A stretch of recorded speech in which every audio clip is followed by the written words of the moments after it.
呢次香港個大火啊，其實落嚟都7日啦。咁而家咧，我諗得最多即係呢個話題啊，成日喺我腦裏邊轉嘅就係小政府同埋大政府。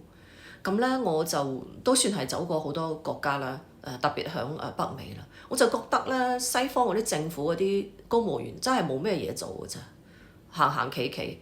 咁我去過紐約州啊，紐約州嗰個州政府好細嘅啫，而且啲公務員行出嚟，見佢哋都係好似都冇咩太大壓力。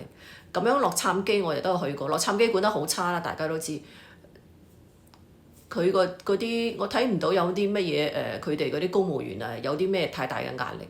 咁加州政府啊，加州而家講個個都話佢差啦。嗰個 Gavin Newsom 個州長，我淨係見到佢日日走出嚟拉選票，我冇即係佢真係好多時間又走出嚟啊！嗰啲各個平台啊，成日做節目啊、採訪啊，即係做 show， 即係我睇唔到 Gavin Newsom 真係佢要做啲咩嘢咯。咁你加州啊，佢個 GDP 係全世界第4、第5嘅。咁佢個州長都唔使做咁多嘢，咁我令我講到，即係話小政府同大政府，其實喺出邊嗰啲即係北美嘅西方，特別美國啊，佢啲政府佢唔理嘅，咩都交晒你民間㗎咋，佢啲政府啲人，佢唔理你咁多嘢嘅。咁你譬如你話你醫學界係嘛？你醫學界法律界同埋醫學界咧最明顯啦。佢嗰啲執業啊，都係佢嗰個行業協會發嘅啫嘛，係咪？咁你見唔見到醫學界同埋嗰啲嗰個法律界，佢會唔得啊？嗰個水平係佢有自己個行規，佢自己個行會即係話規範嘅。你法律界你要考 bar 啦，係咪？佢都係自己設嘅標準噶嘛。咁你每年審批或者點樣唔審批，你話 disqualify 你就過唔到。咁佢都係自己行業自己管理。咁醫生就更加，政府點識醫啫？你都係靠你自己個行業自己管理，係嘛？邊一科點樣醫，係嘛？有醫療事故犯罪啦，咁政府咪捉你咯。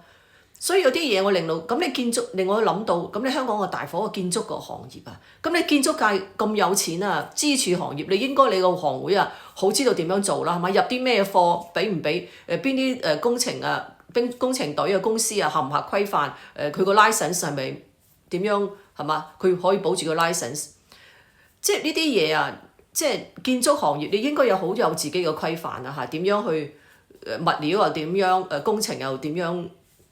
即係呢啲嘢好多嘢係你自己行你要自己規範㗎，係咪？好啦，你嗰個物業啊，你嗰個小區，你鴻福苑幾千戶啊，你肯定有自己嘅小區啦。咁你都會有巡查㗎嘛，係嘛？有邊個抽煙啊，有火星咁，第一時間就要通知啊，即係要叫啲居民落嚟啊，點樣疏散？咁你平時應該有演習啦，係咪？嗰個屋苑你自己嗰個大廈嗰個屋邨嗰個管理。